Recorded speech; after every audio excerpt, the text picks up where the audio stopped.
This is a crucial strategic chapter.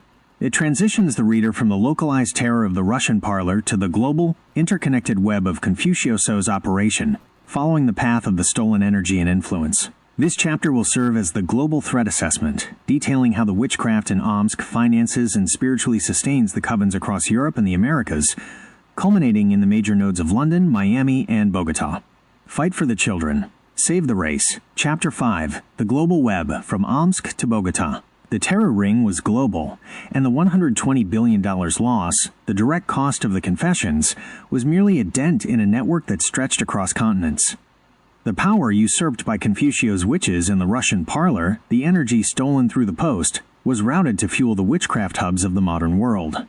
The goal was to establish a continuous, global spiritual supply chain for the enemy. The progression of the curse was a geographical map of the conspiracy, a line of spiritual contagion moving west. The European hubs, Barcelona, Madrid, and London. The first line of support for the Russian operation ran through Europe. The recruitment of the Romani/Roma people in Omsk was intrinsically linked to their compatriots in Western Europe, where the subject, Confuciuso, established his financial and spiritual waypoints. Spain and Andorra, Barcelona, Madrid, Canary Islands. The first stop for the stolen energy moved into the major cultural centers of Spain.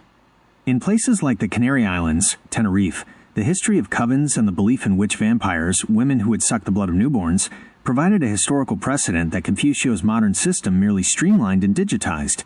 These locations served as critical logistical and spiritual resting points for the stolen power before it moved north. The curse was alive and well in these ancient capitals. London, the control center.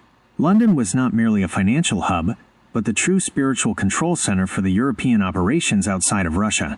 As a major crossroads of global power, it served as the critical junction where the money and the malignant influence were streamlined, providing the financial security that allowed Confucio and Fedor to continue attacking the male population. The Western Front, Miami and the Voodoo Hoodoo War. From London, the spiritual contagion leapfrogged the Atlantic, landing in the volatile, occult-rich environment of South Florida. Miami was slated to be an overnight operation, a swift, decisive spiritual execution likened to the sudden shock of 9/11. The plan was clear. Let's roll. A quick and easy takeover, designed to happen instantly. The entire city, the witches believed, would collapse. The mob and the Skinner. The success of the Miami operation was predicated on the cooperation of the local criminal underworld. The understanding was that the mob will leave the door open and walk away, because nobody likes a Skinner.